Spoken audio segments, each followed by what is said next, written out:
Yo, what is up, guys? Welcome back to the channel. And listen, bro, season's over.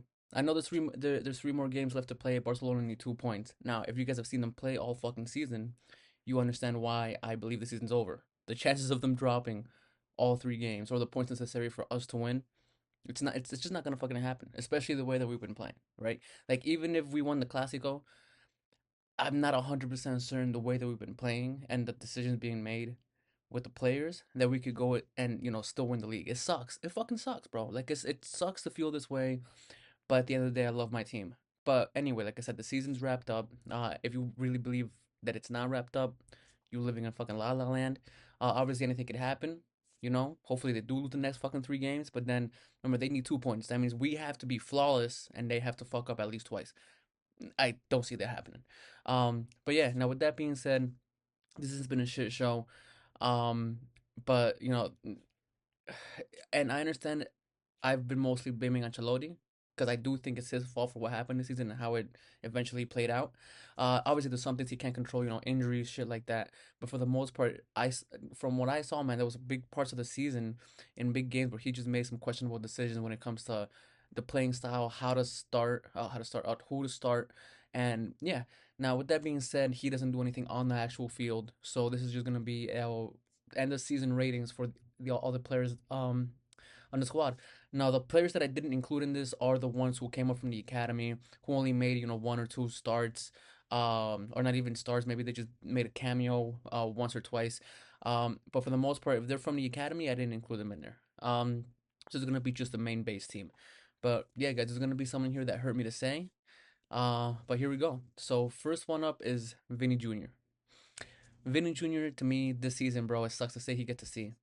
And the only reason he get to see is because for the beginning of the season, while Mbappe was struggling, he was having a decent season. His problems always been bitching and complaining to the refs. I feel like at this point it's become just too fucking excessive, like ridiculous. But he still showed his game at the beginning of the season. It seems until he got snubbed for the Ballon d'Or, he was on fire. And then after that, his main thing that he said was, "Yo, like prepare yourselves, cause I'm coming."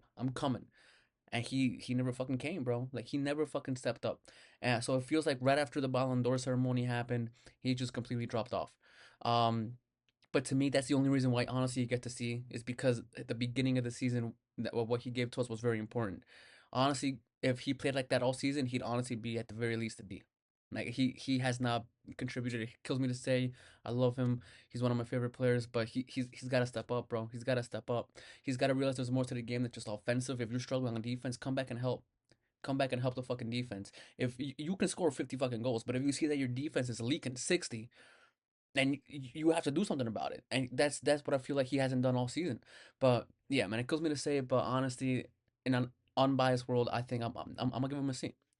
Um, one of a very few selected players that actually went in this season, and one of the only ones in the eighth year is gonna be Fede Valverde. Listen, man, this I still call him a kid because I'm old. I'm fucking 32, and he's not a youngling anymore. Um, but to me, I still call him a kid. But this kid, fucking, he's amazing, bro. He's amazing.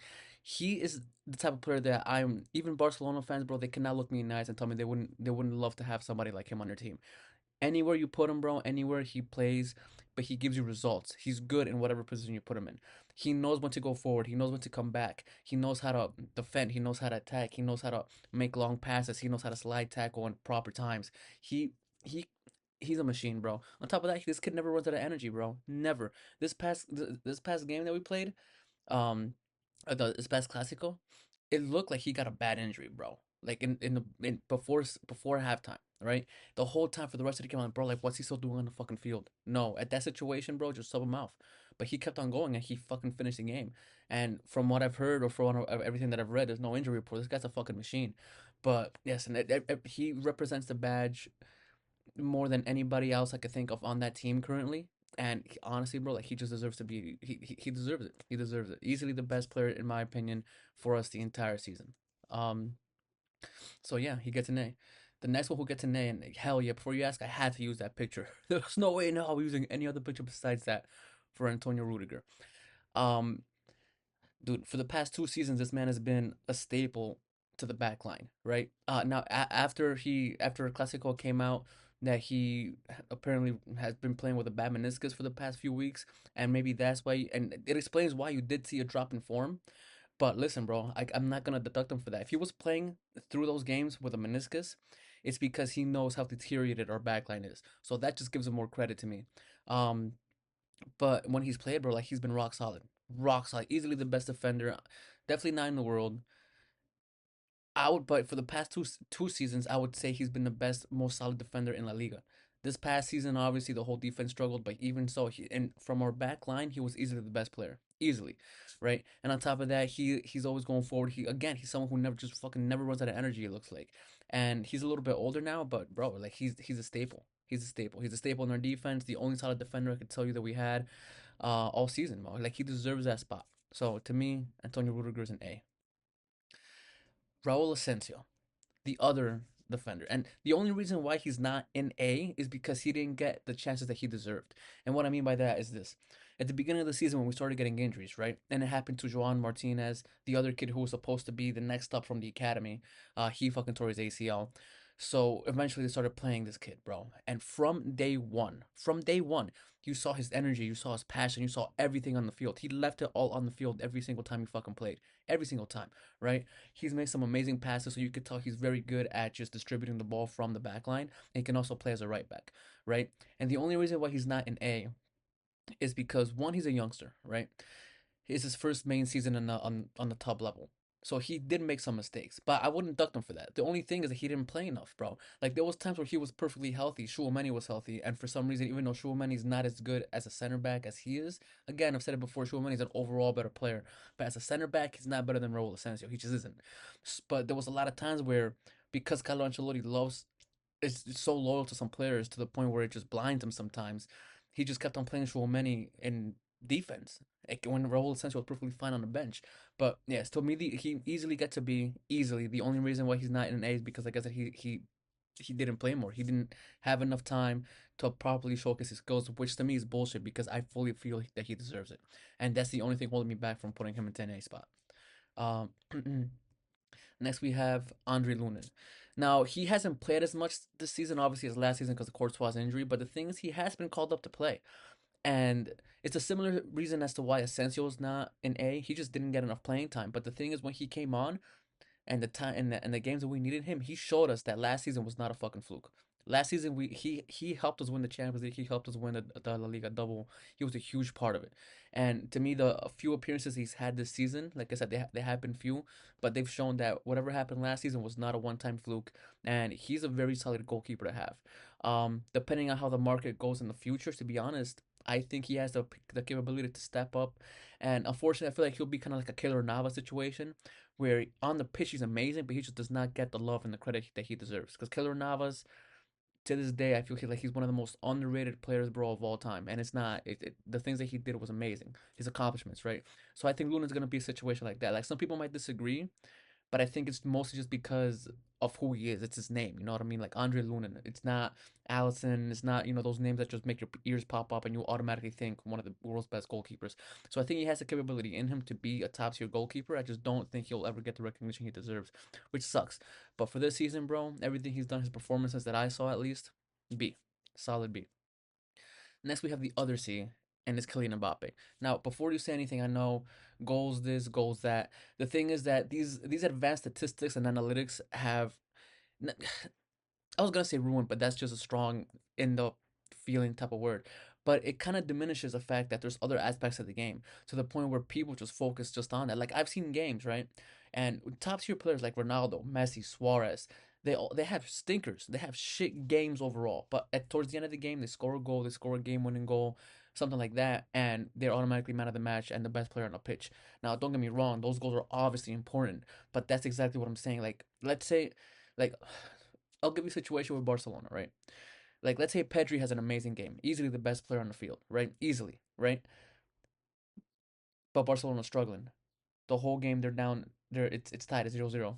Lewandowski in those last 10 minutes scores to me two goals, right? Amazing. He helped you win the game. But who was the best player on the fucking pitch that time?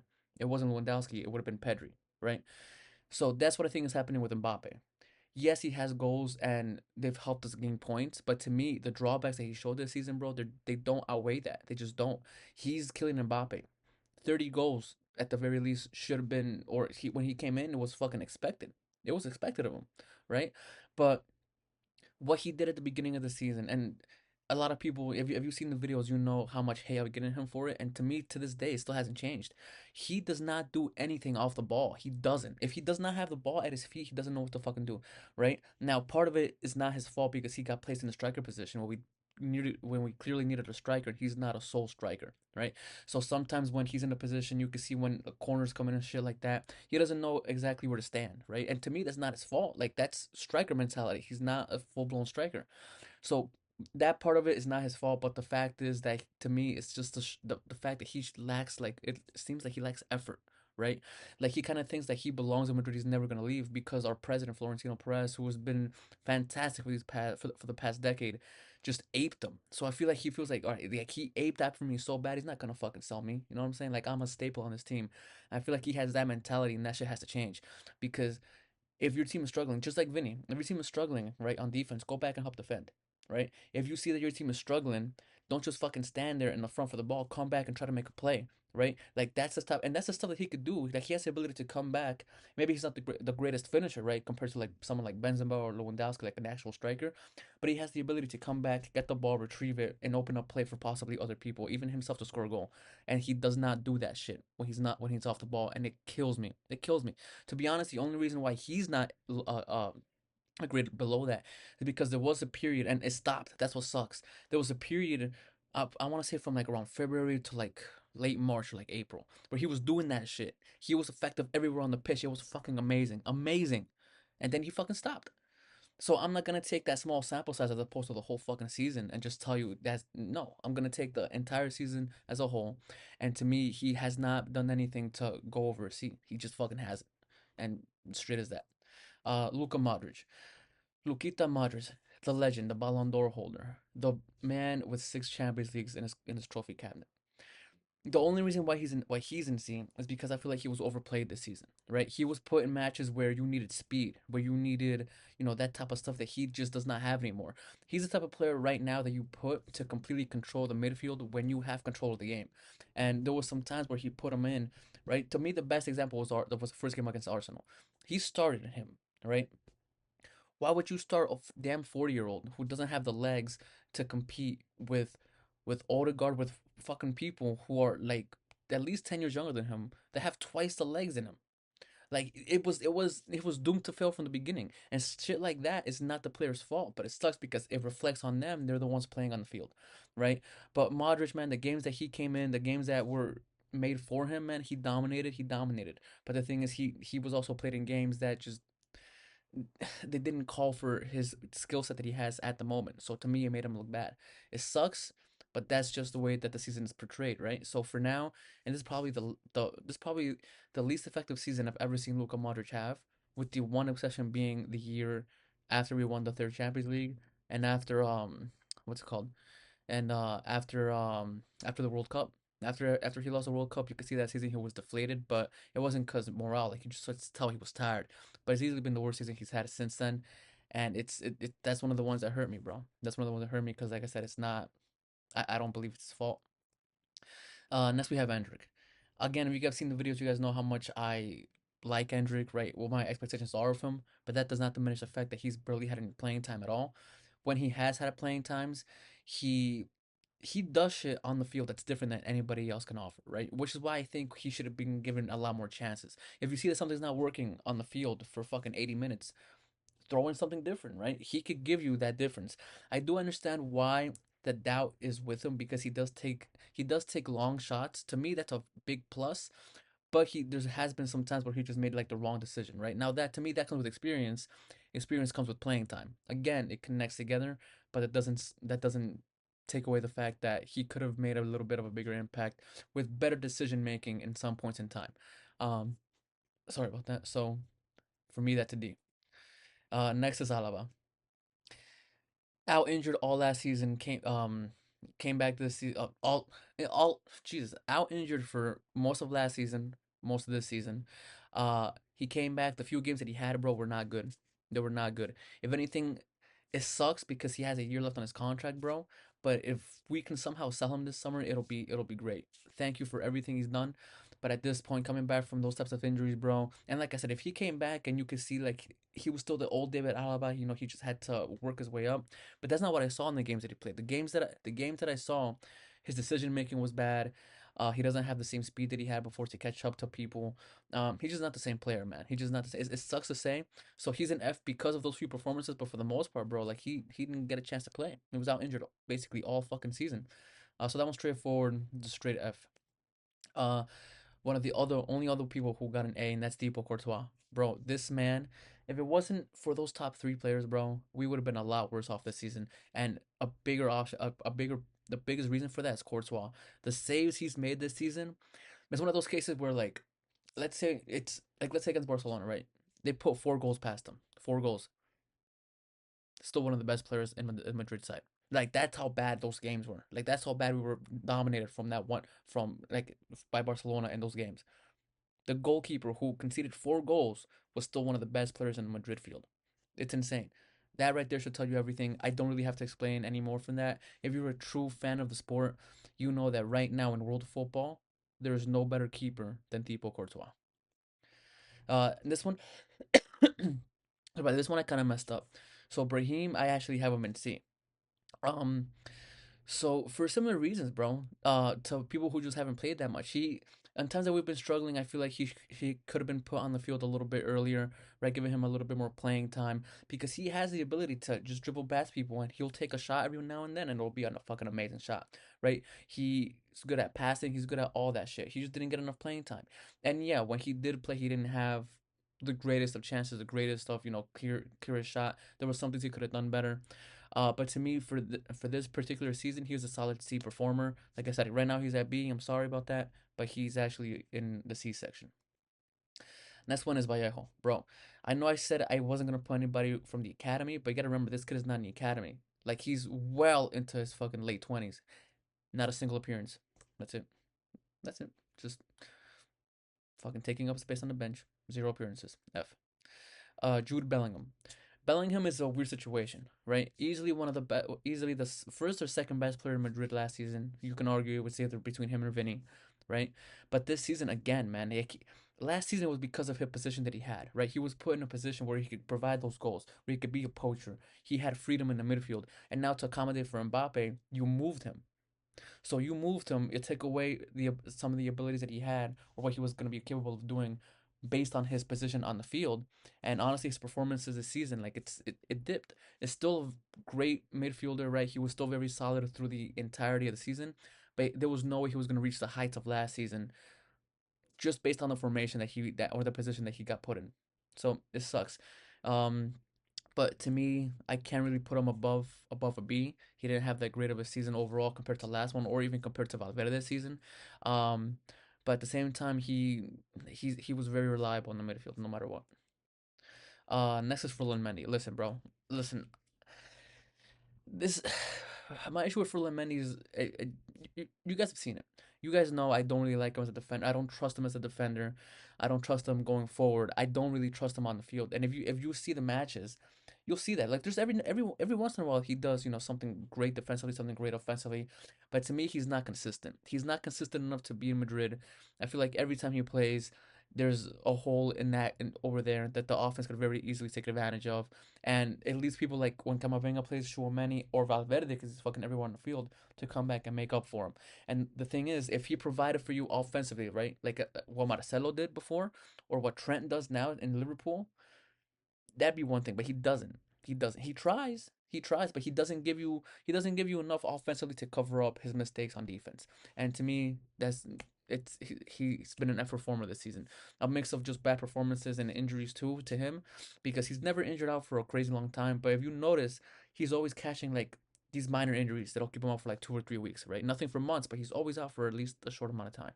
Um, so to me, he's an F this season. The next F, and this one really is just for fucking just straight up injuries, is Militao. Hasn't played, hasn't gotten a chance to show himself, right? So hopefully he comes back next season just as strong. But to be honest, after two ACL injuries, and to be right now I'm blacking out, I'm not sure if it's in the same leg, but regardless, like imagine two ACLs on two separate legs. It sucks. So now we just got to see how he comes back. Hopefully, he comes back to be as good as he was. But for now, man, no fault of his own. Hasn't gone to play. F. The other one's Rodrigo, and this is gonna be controversial, right? I understand that the top three players, right, Mbappe, Vinny, and Rodrigo, have all not had all three of them had not had good seasons. They haven't, right? And Rodrigo doesn't have the goals or the assist numbers that Vinny and Mbappe does. I understand that, but if you watch the games, bro, he gives you a lot more defensive. I'm not saying he's the best defender, in the world or he's always tracking back. But compared to Vinny and Mbappe, he doesn't. If he sees the team needs him on defense, he goes back and runs, right? If the team needs him to recover a ball in midfield, he goes back, he tries to recover it, right? So there's that aspect of the game, but it's also just how he fits in the system. Vinny and Mbappe are not good together up front. They're just not, right? But Rodrigo could fit seamlessly with both of them So he fits the system. It showed during the season. Like I said, if you just go based on goals and assists and just numbers like that, yes, Vinny and Mbappe were better. But watching the games and watching them play, I'm not gonna. I cannot sit here and tell you with a straight face that Rodrigo has been on par or below Vinny and Mbappe. To me, he's actually been better than both of them. Unforeseen maybe, but you know what? That's where he belongs. Next is Arda Güler. And again, man, like this kid is magic. When you see what this kid is capable of when he plays normally, bro, like it's amazing. Like he has ability on the ball, technical ability. He has ability to pass. He can get through people. He has great vision. He has a hell of a shot. He can put corners and centers in perfectly, but he just never fucking played. I don't understand why Ancelotti sometimes saw him and decided to just not fucking play him, right? And it sucks because you see, like in the game against Arsenal, for example, where Madrid started, it should have been him. Like, why was he not fucking starting? He could give you, again, not the pass accuracy that Modric could give you. That just comes with experience, right? But he could give you damn near close to that, plus all that explosive energy, plus actually being able to run past people still. Like I don't understand. So for me, him being in C is literally just because he has not been playing enough games to show what he can do. But for the majority of the games, the Clasico, to be fair, this past one he was a little bit quiet, but it was his second starting game in the longest time. I think maybe the third or fourth time he started all fucking season. So I'm not gonna just base it just based on that one game. But overall, the games that he's played, bro, like he's shown what he's capable of doing. And honestly, I just hope he gets a lot more playing time next season under Xavi. He deserves it. Next is Chouameni. Chouameni is here because of the coach's decisions. Chouameni was constantly played as center back, right? Until a certain point when he finally realized he just can't play him there. But he was constantly placed as center back. Chouameni is a center defensive midfielder.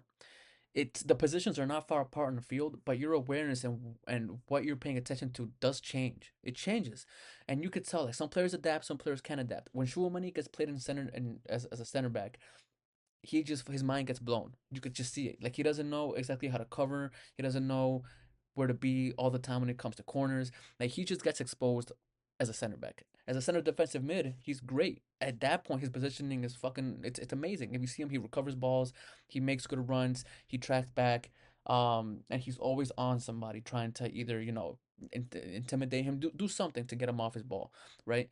But to me, it's just the fact that he's been playing in the wrong position, and it's one of those situations where the coach's decisions affect how the players perform on the pitch and how the player is perceived. So it sucks. I don't think he deserves to be in that category just based on his actual skill.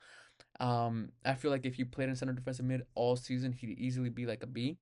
But listen, based on this season, and again through no fault of his own, just based on coach's decisions, he's hasn't had that great of a season, man. I'm gonna put him in D. Next one is Fran Garcia. Now this is weird, right? Because overall, Ferland Mendy to me is a better player than Fran Garcia, right? The thing is that Fran Garcia, he he's the backup left back, right? And to me, the backup left back, to me, performed overall better this season than the starter, and that's insane, right? When when Ferland Mendy's there, you never know where you're gonna get.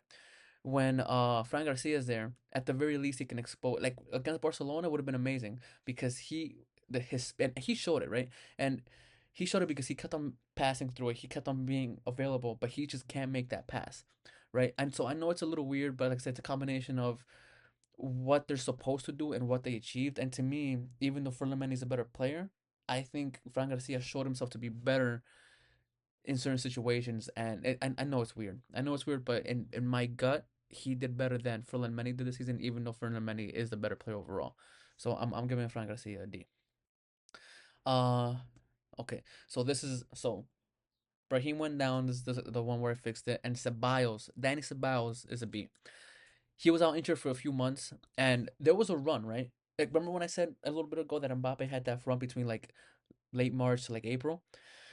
That all stopped. The run that we were on stopped when Danny Ceballos got injured, right? Because he's a quiet player. And you know who he reminds me of? I told this to my boy the other day. He reminds me of an earlier version of Casemiro, right? Who is very aggressive, who makes fouls, right? I'm not gonna say he's a dirty player, right? The one thing I don't like is that he does fucking exaggerate shit. Like he flops a lot and he exaggerates it to the max. But he knows how to be an aggressive player and get away with it. That's very hard to fucking do. But he knows how to do it. Gashimiro mastered it, and he is very close. He's very close to that. So to me, his presence on the field, and he's very good on the ball too. He's very good defensively. He's very good with it at his feet. He very rarely loses possession. His passing could be a little bit better, but overall, bro, like his impact on the team this season was felt. It was felt when he was on the pitch, and it felt when he was off. And listen, man, it'd be a huge comeback story. I don't ever think he'll be a starter, but he's one of the players who I would love to have on the team for a long time, and you know what, be something like Nacho. Nacho was never an undisputed starter, but he's a legend for Madrid. So I think it could be something like that. Hopefully he stays because we need somebody like that on our team, man. We honestly do. Next one is, God, this one's one of the ones that hurts the most because I love this man so much. Eduardo Camavinga goes down to a D. And this is gonna be a weird. This is a mix of three things, right? Again, I feel like sometimes Ancelotti put him in positions to not succeed, somewhere where position where he's doesn't necessarily excel at, partly because of need, but also sometimes I would just look at the fucking team sheet, see who's available. Like, why the fuck is he playing there, right? A combination of that, a combination of random injuries that he's acquired this year. Again, nothing crazy major, but just injuries here and there that kept him out for 2 or 3 weeks at a time. That eats at a player. And then, honestly, when he's played this season, he hasn't been as good as he was last season. He just honestly hasn't. I do think that player is there. I honestly rate. I feel like we have to get rid of somebody in midfield just because of the abundance of players we have in there. To me, it's gonna be between him and Chouameni. I would keep him instead of Chouameni, because I think that his potential overall is greater. Because he can play in other positions in the field, just not as effectively as someone like Fede Valverde. Um, but yeah, man, it sucks, but it's a combination of all three of those things, bro. Like I can't put him higher than I did this season. It kills me, bro. But I honestly can't. The next one, ACL injury, beginning of the season, easily the best right back in the world when it happened. F, literally only because of that injury, hasn't played. Lucas fucking Vasquez. Listen, this explaining to you guys why it's gonna hurt me a lot too. Because to me, Lucas Vasquez is a Madrid legend, right? He's been with us for a while. He never really complains when he doesn't get playing time. He knows that he's a backup role, right? The issue with him, again, is solely based on Ancelotti's decisions. Because and if you go back to remember, he's a winger. He's not a natural defender. Zidane put him in defense because one day we were struggling with it. And back then, all those years ago, he had the youth, he had the stamina, he had the speed to make those offensive runs and come back and cover on defense. And he was good. He was good. He was good at covering defenders. He was good at making slide tackles, properly timed slide tackles. He very rarely made a foul. He very rarely gave up a penalty. He was great, great. But the key word there is was, right? Now he's not as fast as he was before. He's not, like as agile as he was before, and he doesn't have the legs in him anymore. Now, as a winger, his mentality is to be up on the field, right? So I can't blame him for that. But he's played as a right back, and if you notice, a majority of the games, like this classic, I was watching with my boy. If you're watching, you a bitch. But I told you, I was like, yo, watch that side. Almost every single attack in that game and for most of the games that he plays goes through that side because they know that he's not going to be there, or that if he is there, he's still going to be catching up by the time that your players are already making a corner or making a complete offensive play. He's still going to be playing catch up. And to me, that's not on him, bro, because like let's say it happened for like the first few months of the season, right? If I'm the coach and I'm seeing this happening over and over and over again, why am I still playing that kid there? Why? Why? If you're putting him in a position to fail, and you're putting yourself in a position to have people question your decisions, and that's happened all fucking season with Lucas Vasquez. I don't understand why he keeps on playing him there, and it's a situation where it makes the player looks bad. Because today I've been scrolling through fucking Instagram and through threads and shit, and there's just people like memeing him and clowning him, right?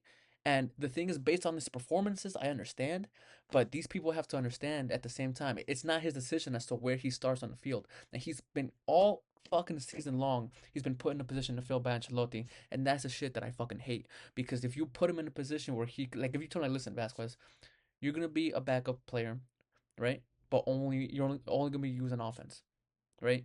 I think he would understand that, and I think that'd be a good use because to me the only thing that he has watching these games is that initial burst of speed that he had before, right? Like like let's say me and like I'm not the most fit person in the world, but I weirdly enough I have that thing where initially, right, for the first like 5 feet, I might be ahead of you, but then you're gonna run right fucking past me because there's no way that I'm outrunning you for some distance. That's what he has. He can like if he's on offense, right? He has a ball on his feet. He can those 5 feet in a soccer match. It's a big fucking difference. So he can give you that pivot, right, to shake up a defender and then pass it on to somebody because he's a pretty decent passer and a very good cross with the ball, right? But again, that's on fucking offense. You don't need to fucking be a good cross with the ball to play defense. So to me, again, he's easily an F, but it sucks because I don't think the majority of the fault is on him.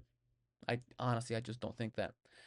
Um, but yeah, so that's it. Again, I know there's some players here that have played but that I'm not ranking because, like I said, they're youth academy players. I'm not gonna rank them on 2 or 3 matches coming in at halftime, and and trying to make an impression like that. It's just not gonna happen.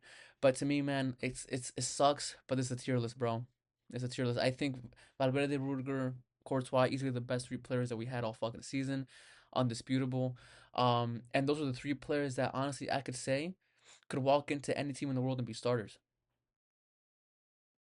I that's it. It sucks to say, but this season, even Jude Bellingham, Mbappe, or Vinny, like you're telling me if Mbappe goes to like right now to Barcelona, he's gonna start. Who's he gonna start over? They're not gonna start him over Rafinha based on just form this season. Rafinha's been fucking amazing. They're not gonna start him over Lamine Yamal. They'd be fucking stupid to start him over Lamine Yamal. And as a striker, you're gonna start him over Lewandowski? No. So he's not a starter in any fucking team in the world, right? Man City, who's he gonna start over? Based on form, I'm not starting him over anybody in Man City, right? Same thing. As much as I love Vinny, same thing for Vinny. You're telling me Barcelona takes when they're gonna start Vinny over Rafinha? That'd be stupid on their part based on this season. So yeah, man, like it sucks. So that's my tier list, guys. Season's been a pain in the ass. You know, it's over. It's gonna be over in 3 more match days, and then we have the Club World Cup. By all signs and based on everything that I've been reading, it's been signed already. Ancelotti's out. He's out to Brazil. And we should have Xabi in charge for that Club World Cup tournament. Um, and it's a weird situation to be in because it kind of reminds me of how the seasons were beforehand, like a few years ago, before Piqué made the whole fucking deal with Saudi Arabia for the Spanish Super Cup. You used to have the Spanish Super Cup and the UEFA Super Cup, and those two were kind of like glorified friendlies. He's got a trophy at the end, but still kind of like glorified friendlies. To me, this gives off those type of vibes, but it is more of an official tournament, right? Because it only happens every 4 years now, and of so many teams being involved.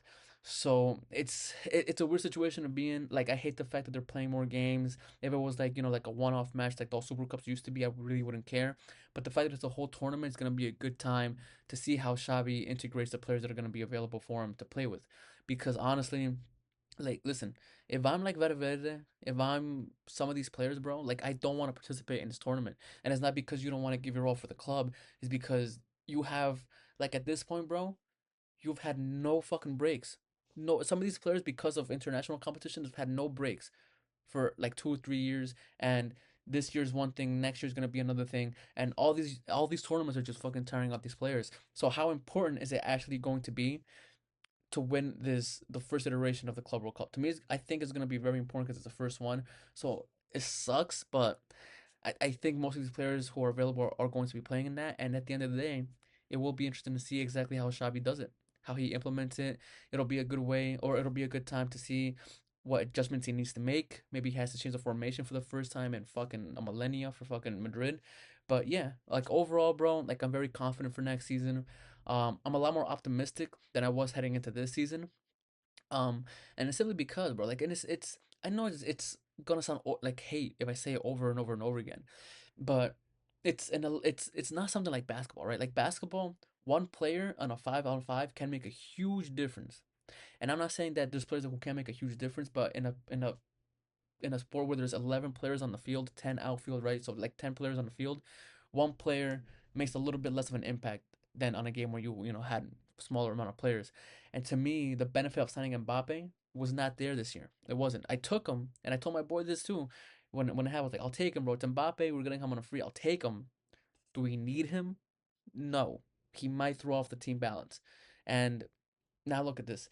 Messi left, Neymar left, and after Mbappe leaves, PSG make the final with, to me, who has been the best signing that they've made in a very long time, Luis Enrique as manager. But yeah, man. Anyway, I know I blabbled on for a little bit long over there, but yeah, guys. On the comments, let me know where I fucked up. Who would you change? Um, and who do you guys think we should sign this season? But yeah, guys. Till the next one. Latest.